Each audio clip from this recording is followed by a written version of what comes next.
I have started the recording, Dr. Spangler. Thank you.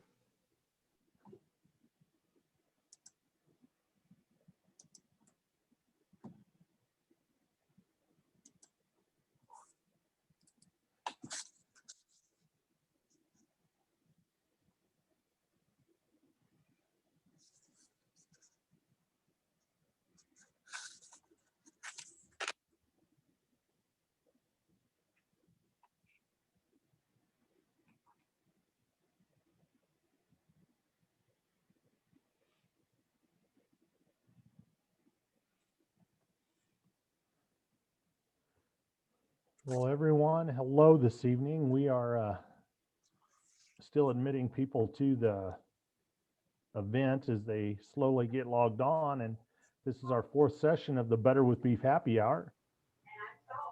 We appreciate you guys continuing to log on.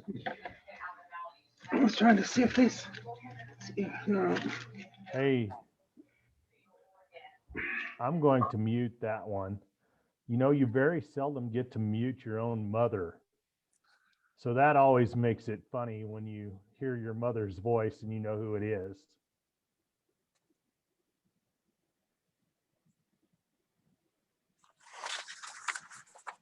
Jenny Harrington is probably Tom's wife. I'm sure of that. So she's the one that keeps everybody lined out over there, Crystal River Ranch.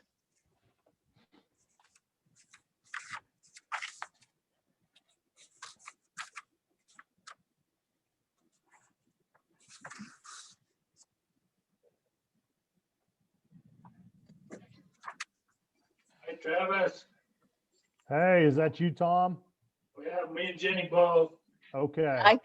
I can hook my computer to the TV, and so we watch it on the bigger screen TV and put the sound through there. So it's fancy that way.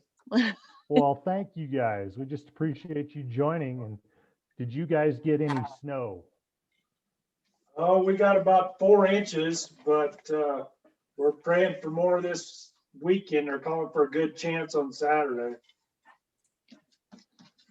Well, I hope so. That's kind of been what we've gotten across the state then, is somewhere between 3 to 4 inches. So at least Yeah, it's I would covering a agree. wider area.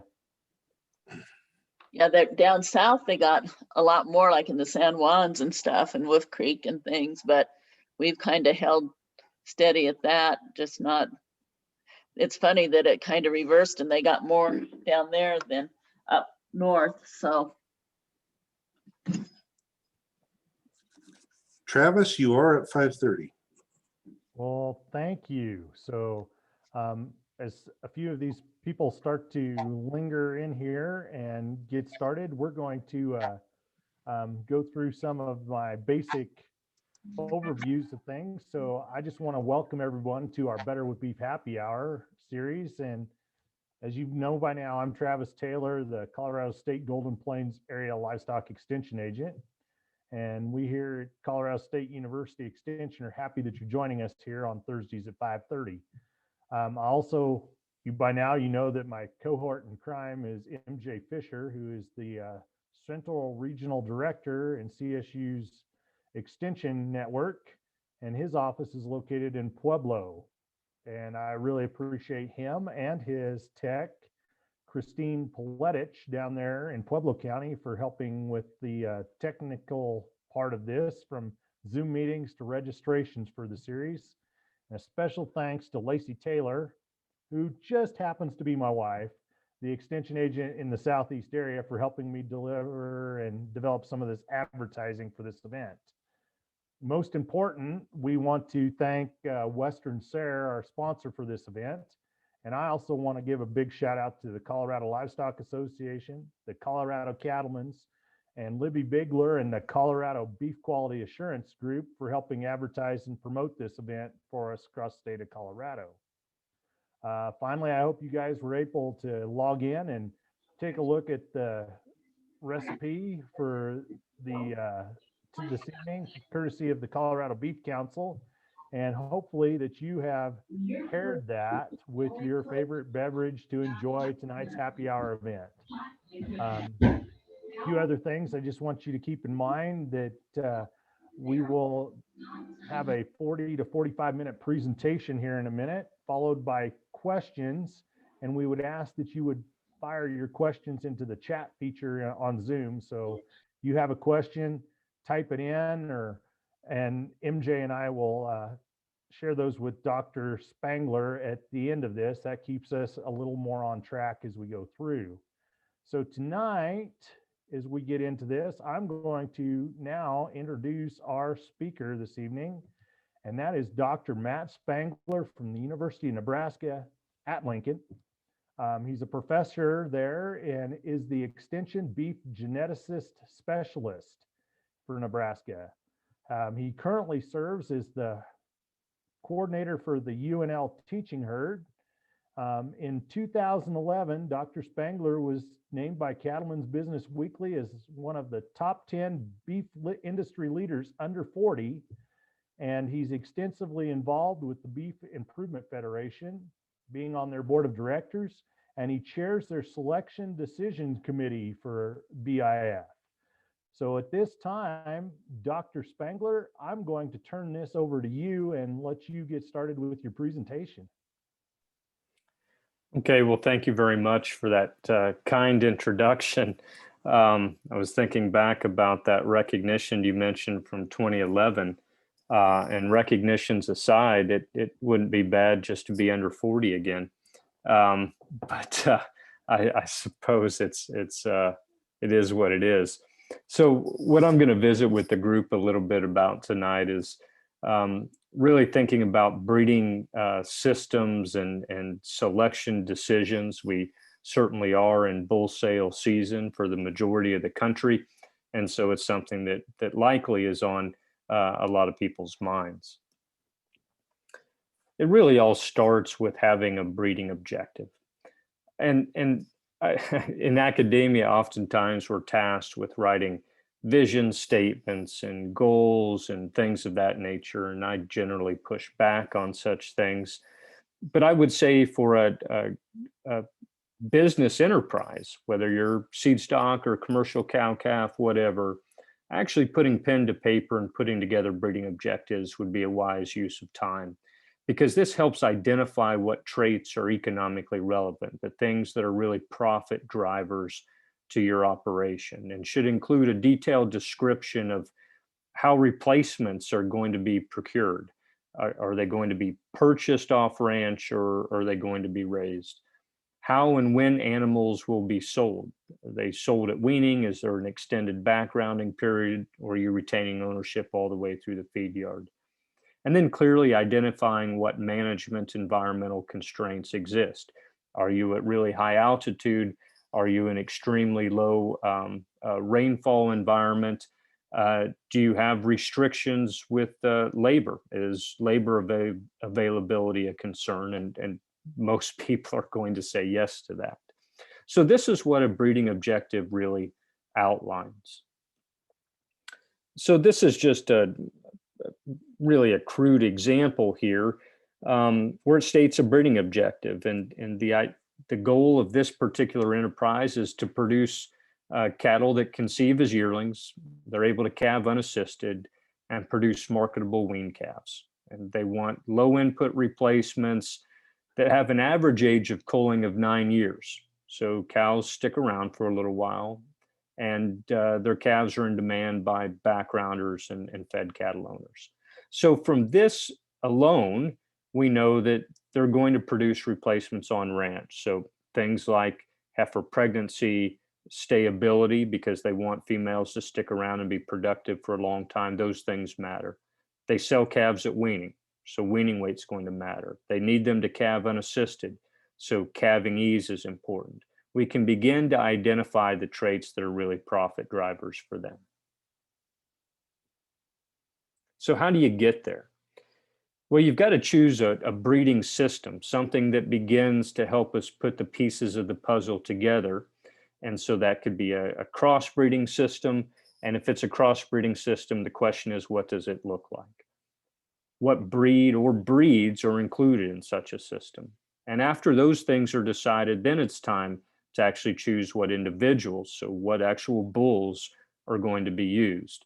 And I would point out that all decisions in terms of breeding system, the breeds used, the individuals from within those breeds, all of those decisions should be decisions that help match or help meet the breeding objective. That's why the breeding objective is important. It really grounds you. So when you choose any of these things, when you select a bull, you ask yourself, is it getting me closer to meeting my objectives? And if it's not, well, then maybe you need to rethink that decision. The fundamentals of beef production, I don't need to remind anyone of this really.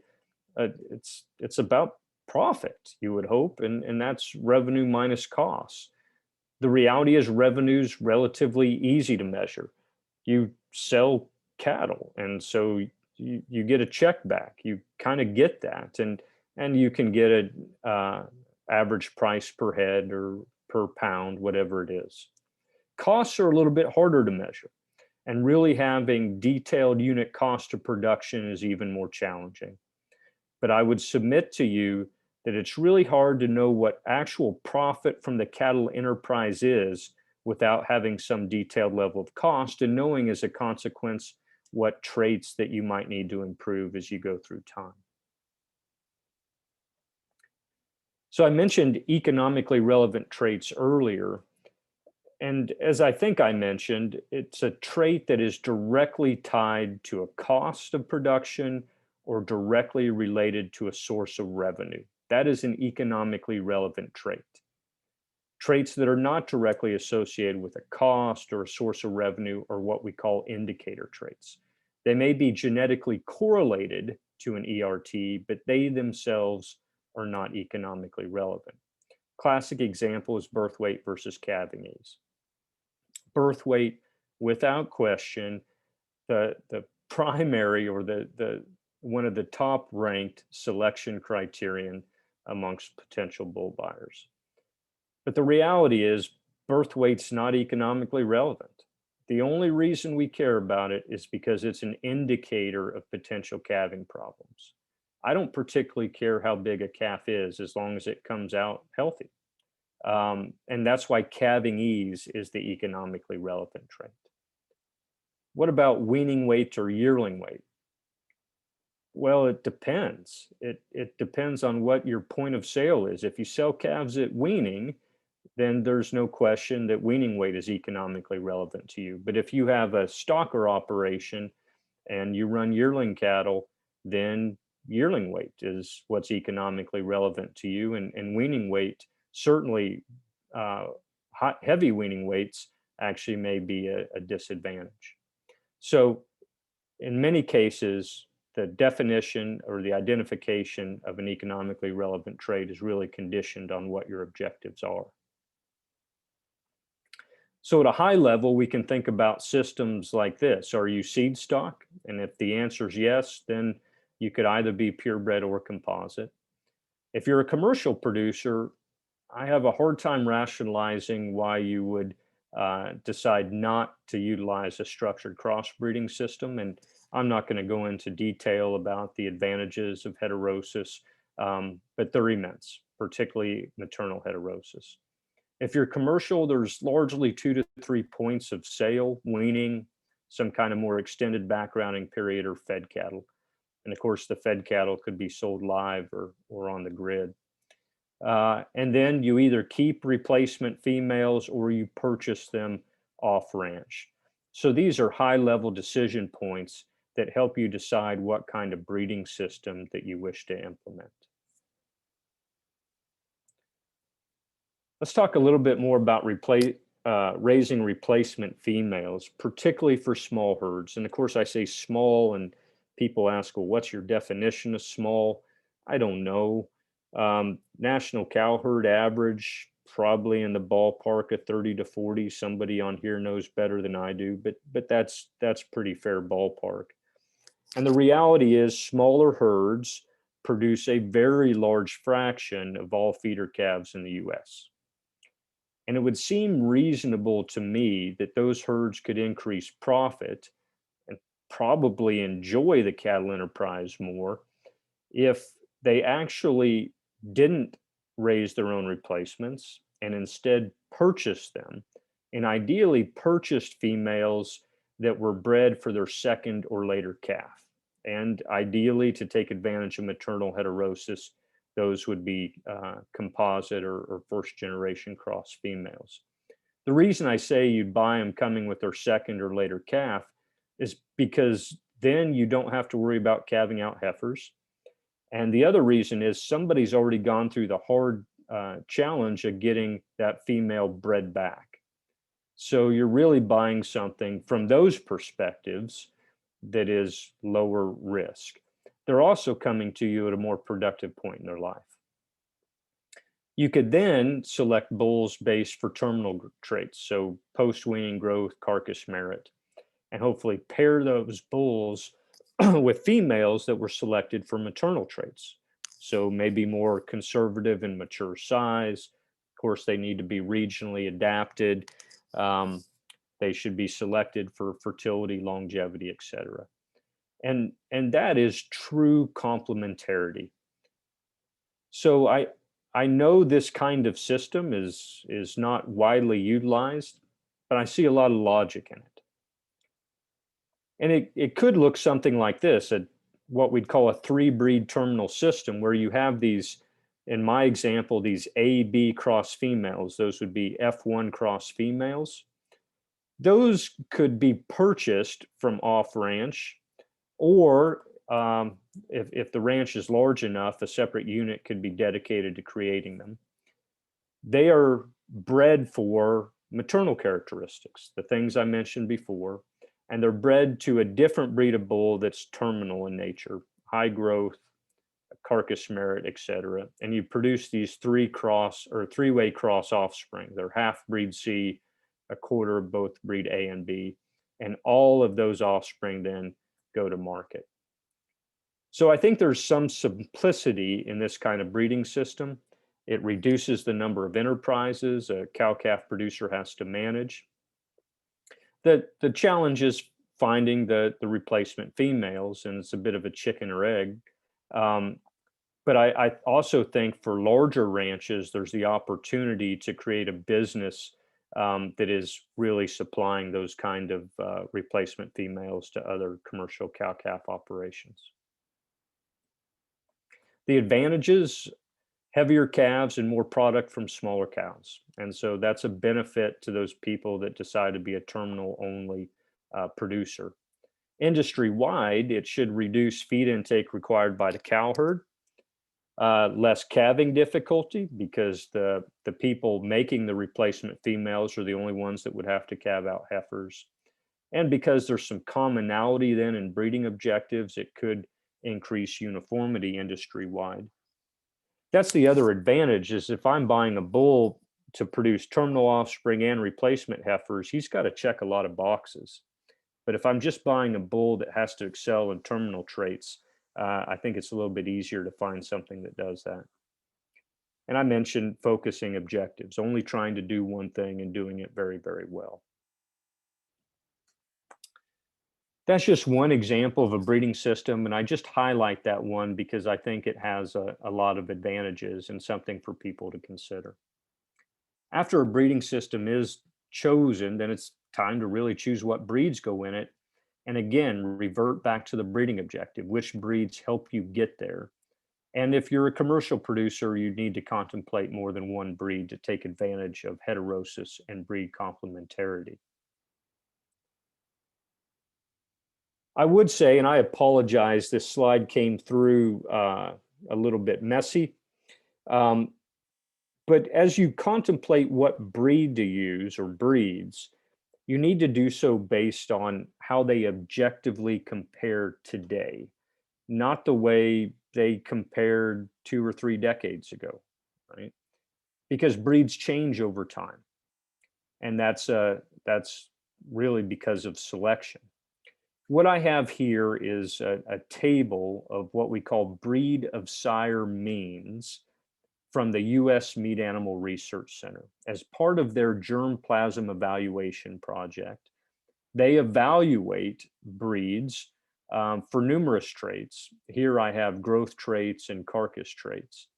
And what they do is they sample industry sires via artificial insemination, or via semen that they use for artificial insemination of crossbred cows there on the center. And so through that, one thing they do is report this table that has the average birth weight, an example, of Angus sired calves born in that project. And so that's why it's breed of sire means. It's averages of calves born from these particular breeds of sire. So you can think of it, if I make Angus bulls to a group of cows and Hereford bulls to that same group of cows, what do I expect the average difference to be in terms of the birth weight of the corresponding calves? And from this, it's about 2.5 pounds, right? So this is a way to get a sense for, on average, how do these various breeds compare for growth and carcass traits. I have down here a link to the Beef Improvement Federation website that has the most recent table of these breeds of sire means. That's not to be confused with this table from the same report that is probably more popular. This is a table of adjustment factors to be able to fairly compare EPDs of breeds EPDs from different breeds. So, of course, in general, EPDs from different breeds are not directly comparable. So the U.S. Meat Animal Research Center publishes this table on an annual basis to allow direct comparison across breeds.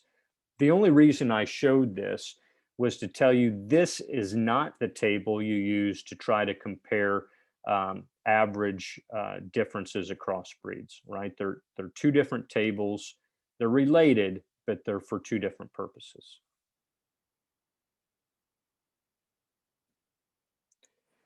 Something that was missing from that breed of sire means table is differences in mature cow weight. And using data from the U.S. Meat Animal Research Center, a former graduate student, Madeline Zimmerman, working with a colleague here, Dr. Ron Lewis, actually used those data to estimate breed differences for mature cow weight. These aren't breed of sire differences, these are full breed differences. So basically you can take breed of sire differences, multiply them by 2, and you get the full breed difference. Regardless, what I've done here is contrast all of these to Angus.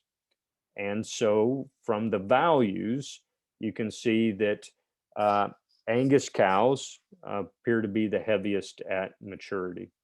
And you can see then the deviation for other breeds from them. I'm not saying it's a good thing that some breeds are bigger than others or some are smaller than others. What I'm saying is it's just important to know as you choose breeds to fit into a well-structured breeding program, you honestly know how they compare so that you make sure that they're actually helping you meet your breeding objective. After breeds are chosen, then you can get down to the actual individual selection, be it bulls or semen. And if you're like me, you receive a plethora of bull sale catalogs this time of year, and it can be cumbersome to go through them. But I would remind you that sire selection is a capital investment in genetics, and that's the way you should think of it. If you buy a bull or you invest in semen, it is an investment, and you should expect a return on that investment. Selection should be placed on the genetic value of the animal as a potential parent. That's what you are buying, is a package of genetics. An emphasis needs to be placed on the genetic potential of that bull to advance your breeding objective. In other words, he should increase net profit of your enterprise.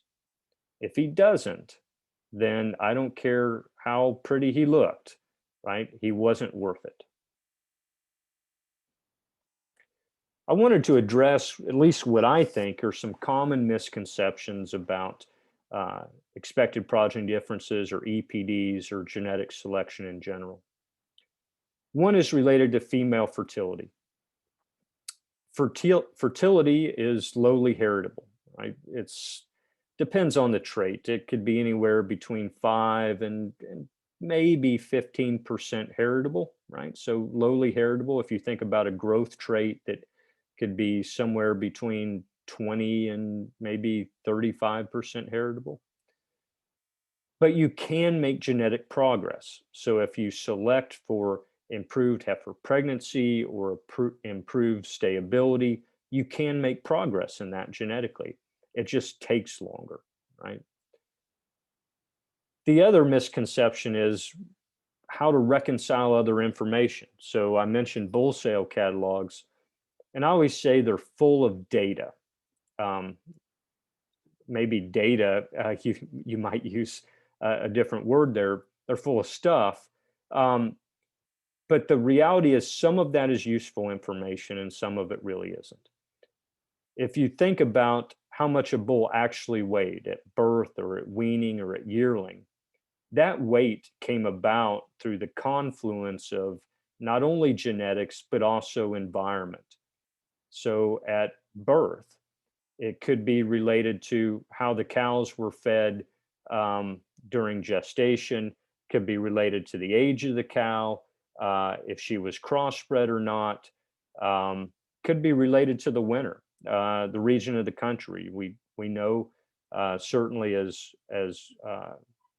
weather gets colder, we see an increase in birth weight, and that's why in general calves are bigger in North Dakota than they are in South Texas when they're born, all other things being equal. When you select a bull, you want to focus on genetics because that's the only thing he's going to pass on to his calves. And that's why we recommend strongly that you utilize EPD. Genomics, for all major U.S. beef breeds, genomic information in the form of thousands or tens of thousands of DNA markers are included seamlessly into the EPD in that calculation. And so you don't need to see it by itself. Just use the EPD, but now through genomics, the EPD are more accurate than they've ever been before. I know the pushback I always get relative to EPD is somebody says, well, I bought a bull that was supposed to be calving ease and he threw a big calf. And so the misconception is that difficult births should not result from calving ease bulls. And on average, that is a true statement. However, EPD don't predict the phenotype of every calf born. What they do is say, on average, we expect the offspring of this bull to differ from the average of the offspring of another bull, right? So it's about averages. And the reason that is there's this phenomenon called Mendelian sampling, whereby when a bull is mated to a cow, he passes on a random half of his genes. Sometimes his calves get a good sampling of his genetics, sometimes they get a bad sampling. So if you're sitting with a full sibling right now, you can look at them and ask the question, which one of us got the good Mendelian sampling, right? So not every full sibling and certainly not every half sibling are identical, and this is why. I mentioned before, calving ease is the economically relevant trait. So calving ease direct is related to the level of assistance needed during a calving event when a bull is bred to heifers. Selection to decrease birth weight is nothing more than an attempt to reduce calving problems. Birth weight itself is not economically relevant. There is no direct cost associated with birth weight, no direct revenue stream. The genetic correlation between calving ease and birth weight is somewhere in the neighborhood of -0.6 to -0.8. So it's a very good indicator. What that means is birth weight explains somewhere between 36 and 64% of the genetic differences between animals for calving ease. So again, a good predictor, but it doesn't tell the whole story. So I would encourage you to, if you're selecting bulls to use on heifers, select on the calving ease EPD, not the birth weight EPD, and don't select on both at the same time.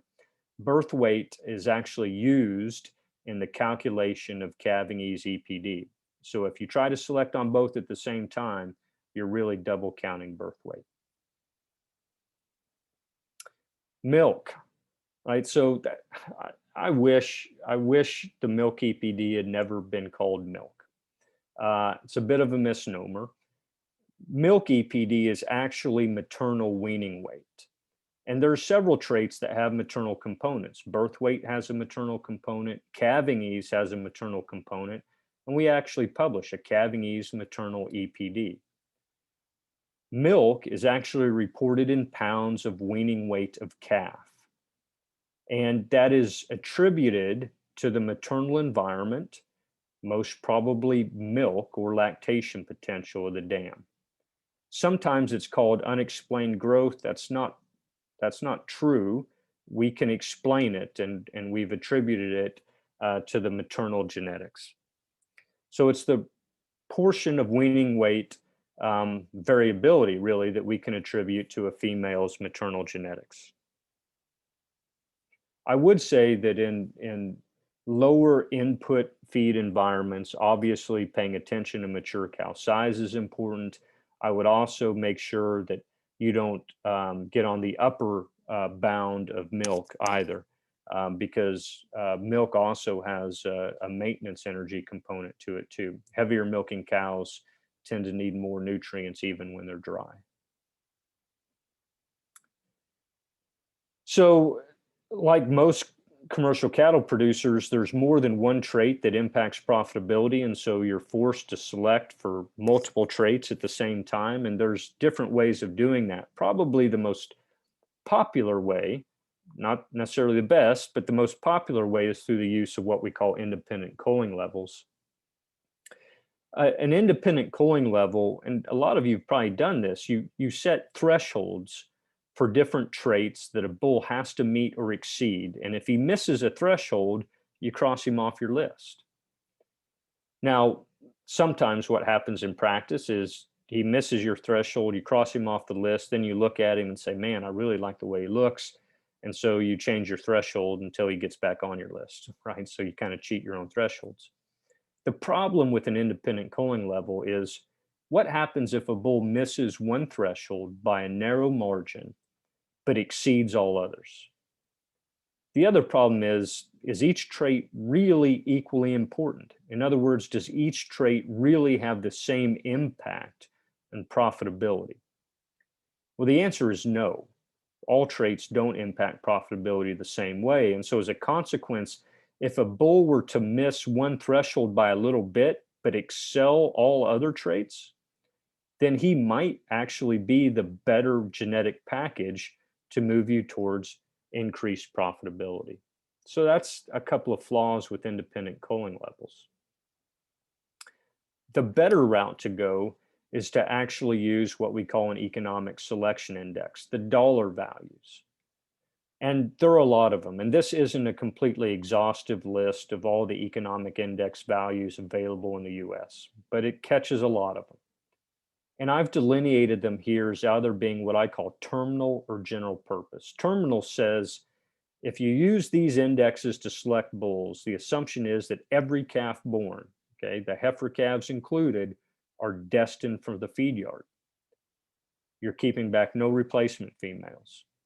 And that's because these indexes emphasize post-weaning growth and carcass merit. The general purpose indexes, on the other hand, assume, yeah, you're going to market steer calves, but you're also going to retain back some replacement females. So there's going to be more traits included in those indexes, things related to the sale of calves, but also things related to mature cow size, lactation potential, so milk EPD or maternal weaning weight, things related to heifer pregnancy or stayability if those EPDs exist in those breeds.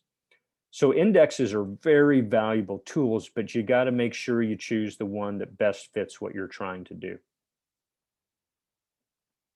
Here's an example of how an index could be used in practice. This comes from the Red Angus Herd Builder Index, where the differences in index values are really a measure of profitability per exposure. Here I have two bulls, bull A and bull B. If I assume that whichever bull I get, I'm going to expose to 30 cows a year over a 4-year time horizon, that's 120 exposures. If I multiply the number of exposures by the difference in their index values, that gives me an estimate of the difference in net profit that one bull can have for me versus another. In this case, it's about $2,900, assuming that I actually follow the assumptions of the index. Now, what happens if bull A sells for $10,000 more than bull B? Well, he's the better bull genetically, but if I'm only going to mate him to 30 cows a year and keep him for 4 years, he's not going to return an extra 10,000 for me. So actually the better buy was bull B. And that's a hard concept, right? That economically it may be better to leave the sale with a bull that was quote unquote less desirable. Now, I'm not saying to, go try to find the cheapest rascal you can. I'm not saying that. What I'm saying is these are investments and we need to expect a return on them. So let's think about the decision-making process a bit more. I've got to choose a breed or breeds, hopefully based on quantifiable differences between them. I've then got to choose a breeder to go get bulls from, probably based some on reputation, but hopefully based on value and the level of service they provide me. And then I've got to choose individual bulls. And there's a lot of things that you can choose them from. And I've talked through that. And what I certainly hope people use is EPDs and or the economic index values. Those are the things that will actually generate a response to selection. So in reality, this is not a simple process. And so I think it's important to actually think about ways we can make this process simpler for commercial cow-calf producers, because the reality is you've got a ranch to run. and time dedicated to this exercise is time you could have spent doing something else. So bull purchasing decisions are unique to each herd, and as producer-specific goals vary and inputs can vary widely from ranch to ranch. An example, emphasis put on calving ease direct for mating bulls to heifers could vary depending on labor availability and current herd levels in terms of the amount of dystocia. Low feed input environments may need to select for decreased mature size and lower milk production levels. And depending on the targeted market endpoint, that really dictates post-weaning growth levels and carcass merit targets, right? So these are unique decisions to each cow-calf enterprise. And as I mentioned before, we always try to find the best bull for us.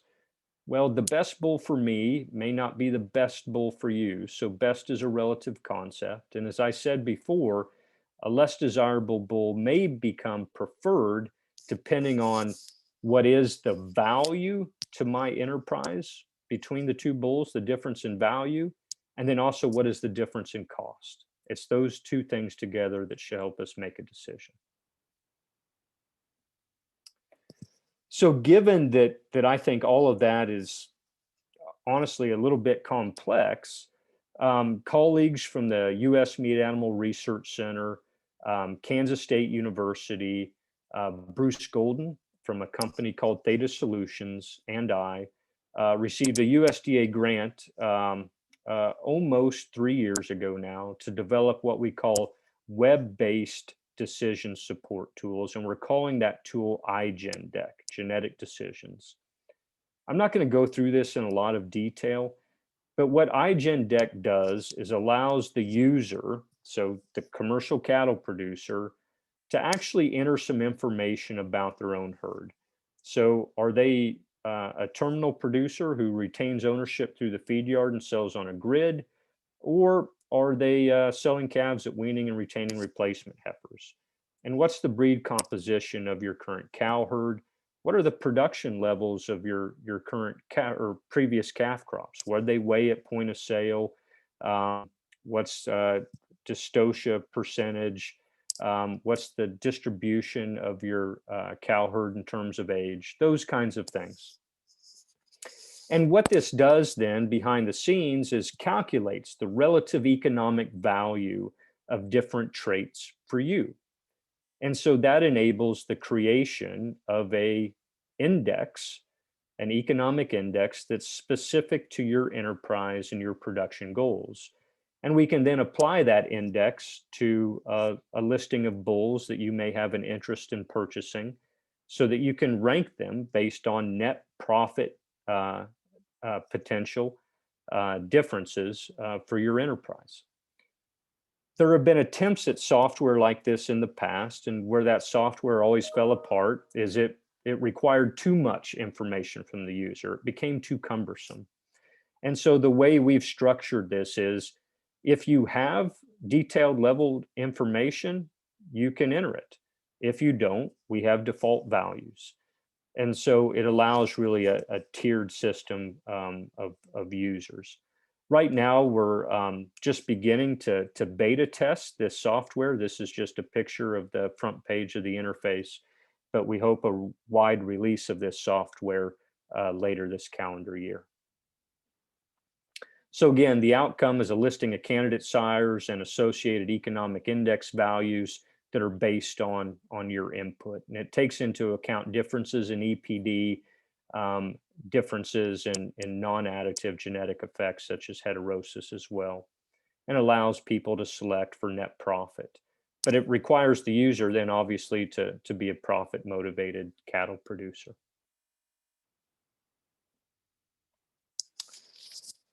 So to begin to summarize, I know how simple it sounds, but it's important to have a plan. We have a bull sale here at the University of Nebraska. We sell about 45 bulls from our teaching herd. That's our seed stock herd. That sale date's April 10th. I like how I was able to sneak that in. But sometimes I see people come to sale, they buy a bull, and I can tell they really didn't have a plan when they got to the sale, right? They tried to decide what bull they were going to get on the fly.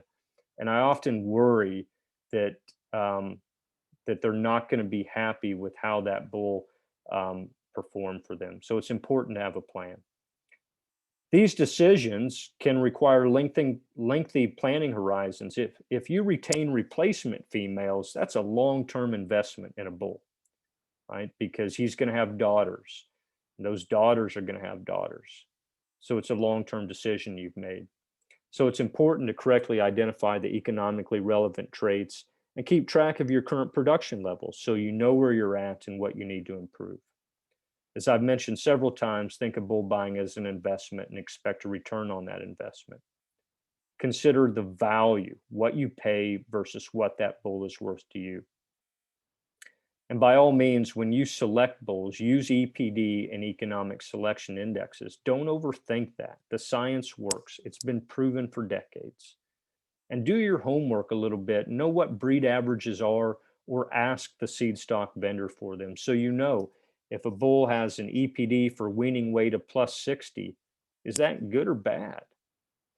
And don't be fooled by a good-looking bull with poor genetic value. Right? I think a very insightful and intelligent quote says, find the cattle that are the most profitable and learn to like the way they look. So with that, I'd like to thank you, and I look forward to questions. I would point you towards a few educational resources. Of course, our UNL beef production website. The latter two websites here, the National Beef Cattle Evaluation Consortium, this has resources for producers. This is the organization that puts on the Brown Bagger webinar series in October. And then ebeef.org, which has recorded webinars and fact sheets all things related to beef cattle genetics, and it's meant for producers. So with that, I'll entertain any questions that there might be from the audience.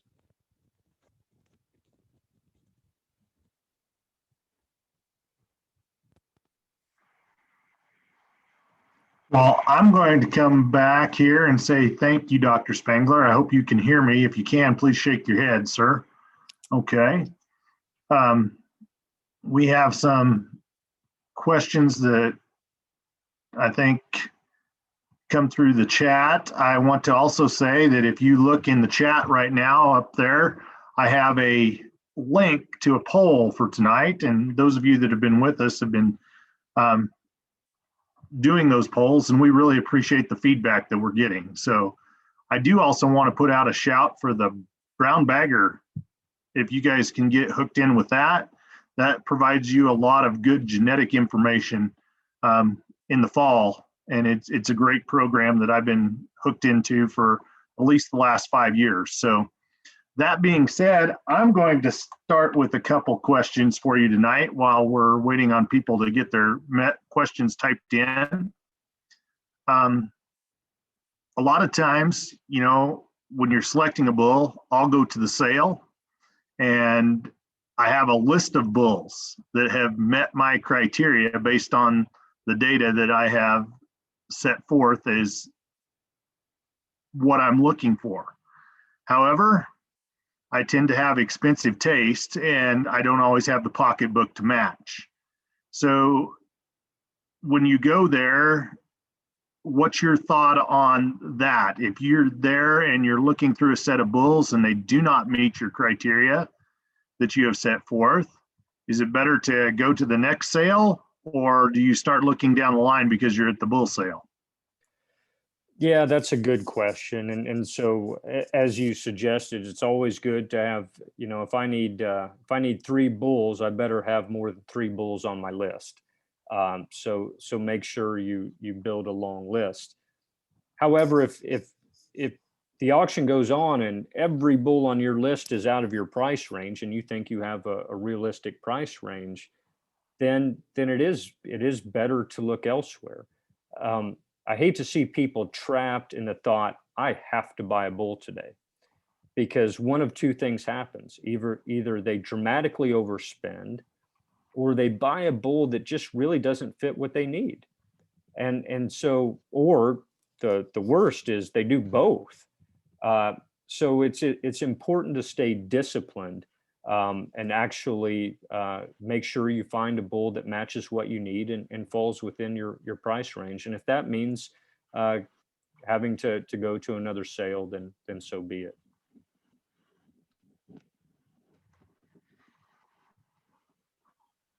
My second question to you is, as commercial cattlemen, what do you see, because you do have that sale there, as commercial cattlemen, what's the biggest mistake you think we make when we're buying bulls, or in that case, when we're buying females, if you're buying your replacements? Well, I think one of the biggest mistakes in buying bulls is not sticking to the criteria that match somebody's breeding objective, and becoming enamored with something about a bull that maybe doesn't match what they actually need. I think that's one of the largest mistakes. The other thing is actually using the wrong sources of information to choose bulls. So choosing bulls based off of actual birth weight, an example, is a fairly substantial mistake, and it's a common one. The other thing is not asking questions. I think it is unreasonable to expect commercial cow-calf producers to know everything there is about genetic evaluations and EPDs and indices. That is not their job. And so there's absolutely no harm in asking questions. The seed stock vendor should know those answers because that is their job. So I think it's misalignment of breeding objective, using the wrong tools to select on. I think those are very common mistakes. Another question I would pose to you is, we used to have a lot of bull tests in the area, and you would go and you would buy a bull. And it seems, from my perspective at least, that when you go to these places, you're buying into their programs. We stick with the same places to buy bulls for an enormous amount of years. For a lot of people, they've been buying their bulls at the same bull sale for 40 years. Can you speak to that? Yeah, and I certainly see absolutely no harm in that. It's no different than saying, you know, I've been going to the same truck dealership to buy trucks every time I need one because, you know what, they treat me well. The service is good. They're competitive priced. That's the same kind of logic we should use when shopping for a seed stock vendor. Do they have the product we need? Is the service good? And if so, continuing to go back there and give them our business makes complete sense. With that in mind, if you have that level of trust, it does beg the question, do I need to go to the bull sale? If I've been buying bulls from them for decades, they should know something about me by now. They should know what I'm trying to do. And I should trust them enough to know that feet and legs and temperament are not going to be a problem. And so I should be able to call them and say, look, I need X number of bulls. I can spend this amount of money total. Do it for me. And then, unless I want the social interaction, I can do what my job is and let them do theirs. So there's logic in that. Okay. We have some questions over here from the chat. Rachel says, do you have a spreadsheet or other tool to use to help organize your bulls and cows, especially if trying to maneuver both terminal and replacement herds? Yeah, so I might need a little help with that. Are you thinking about how to, what I'd call mate allocation, how to allocate bulls to the list of cows that I have? I wonder if that's the question. Rachel, if you're there, why don't you unmute and clarify for us?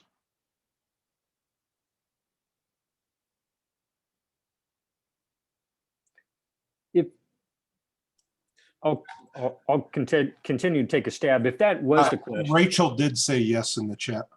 Okay. Oh, okay. Yeah, that's a good question. There's actually software available, and it's called Mate Cell, actually developed in Australia, that does mate allocation. And so if you have a list, you have your cow herd, and you have a list of potential bulls, it helps you optimize that mating decision. And so it does allow you to do that. Admittedly, that software is focused towards seed stock producers, but for larger commercial ranches, it could be helpful there too. And to follow up with Rachel, she says, what size herd do you think needs to be the average to be able to do both? I'm assuming a terminal and maternal scenario.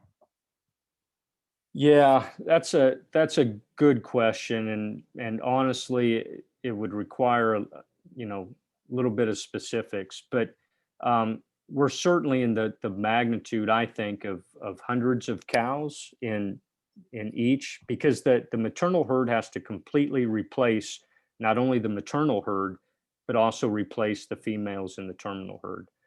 And you want there to be at least some degree of selection that occurs on the heifers so that you don't have to keep absolutely everything.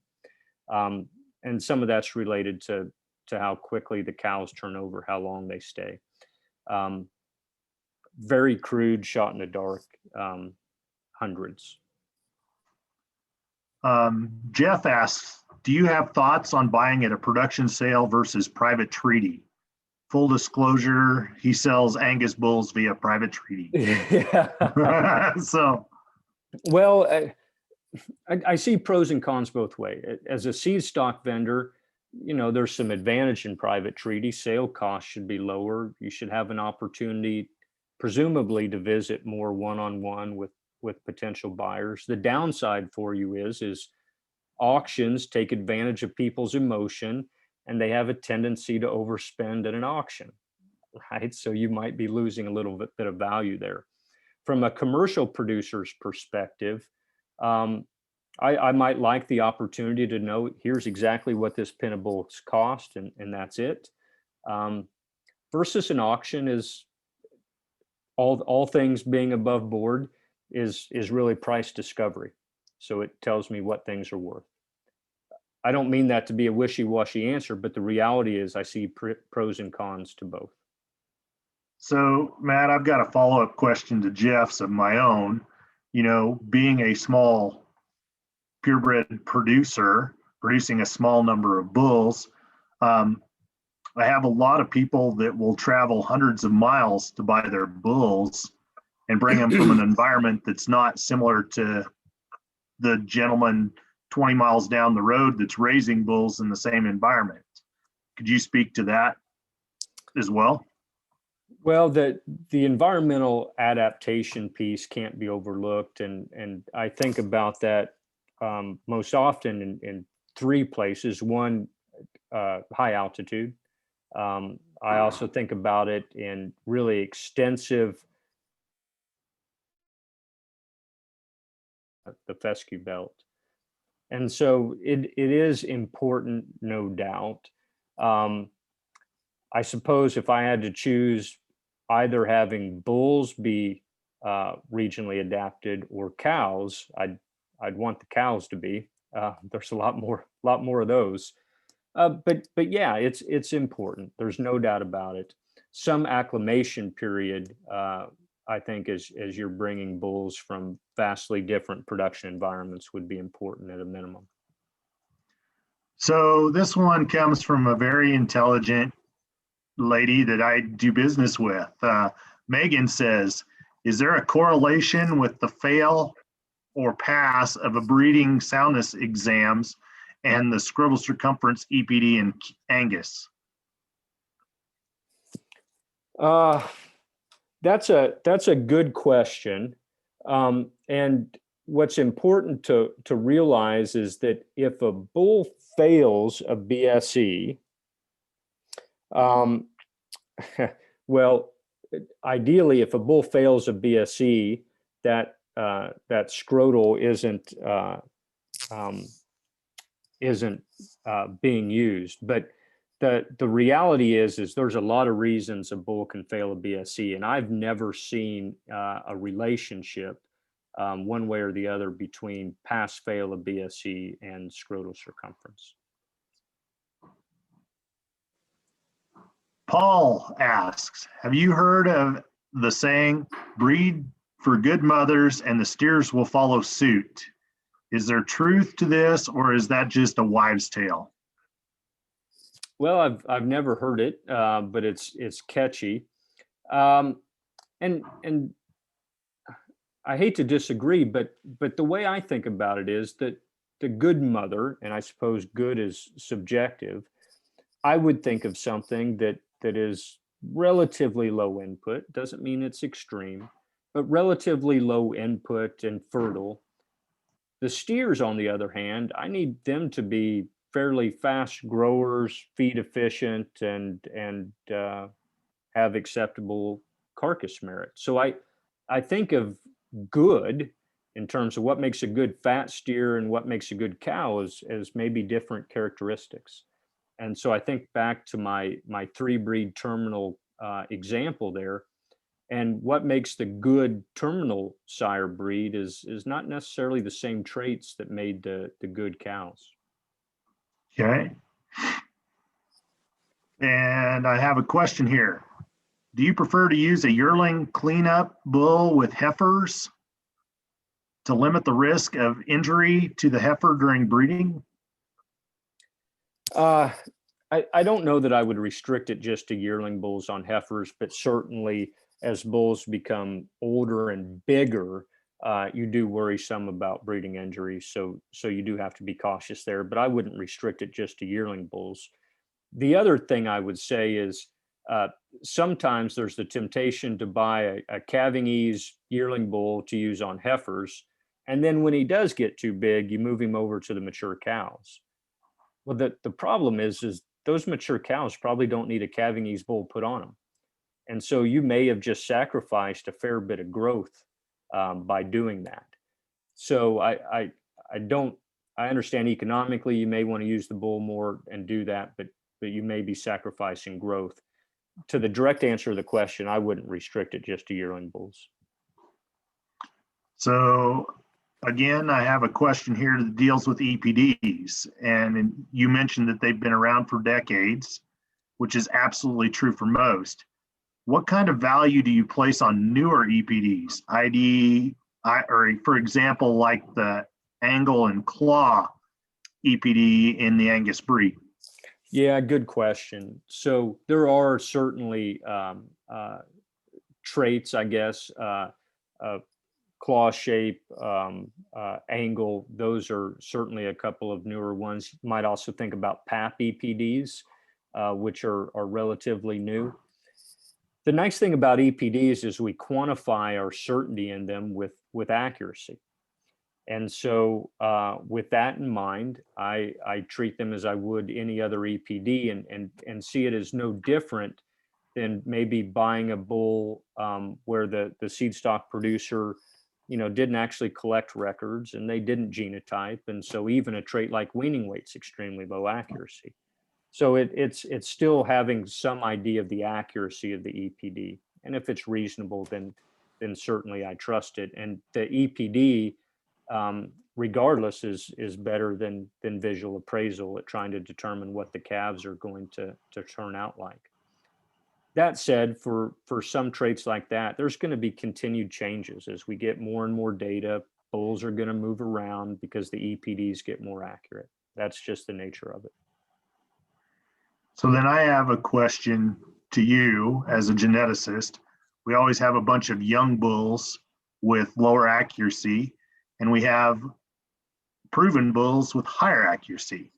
As a commercial person utilizing artificial insemination, what's your thoughts on the newer bulls versus proven bulls? Yeah, that's a really good question. So it's, for those of you that have ever met with a financial planner, one of the first things they do is give you some little survey to try to determine your risk tolerance. Right? So do you want to assume a lot of risk for a lot of potential reward, or do you basically want to put it in some kind of CD and barely earn anything? Buying bulls is somewhat similar, right? What's your tolerance to risk? And the young bulls should be the best genetically. If you like the way genetic trends going, they should be the best genetically. And so if you're really wanting to make genetic progress, you choose the younger bulls. But if you're less tolerant to risk, then you choose the more proven ones. I would say, though, if you're buying large groups of bulls, let's say you're a relatively large commercial cow-calf operation, and you're buying groups of 10 or more bulls, there it's the average that matters to you. And their average EPD is going to be highly accurate, right? So that's an important thing to understand. So the final question, I think, for this evening as we wrap this up is Paul's asking if you have any updates on the PAP EPD research. Well, as some may know, an organization that that I work very closely with, International Genetic Solutions, they released PAP EPD for some Simmental bulls here this past year, and they'll continue to update those PAP EPDs. Of course, Angus has PAP EPDs. The struggle, as with any new trait, is getting phenotypes turned in. So people that actually PAP test bulls need to turn those data into the breed organization so it can enter into the EPDs, and that becomes the rate limiting factor. Well, with that, Paul, I think we're going to allow Dr. Spangler off the hook. We thank you very much. I appreciate you tuning in and being part of our happy hour. We will, if you guys will, join us next week. We have John Hall from the University of Idaho, who is a forage and cow fertility researcher.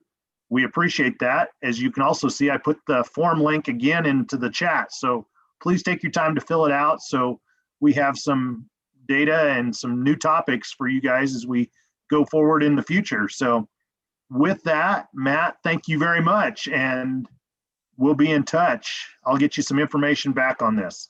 Okay, thank you very much, guys. Have a good evening. Appreciate the opportunity.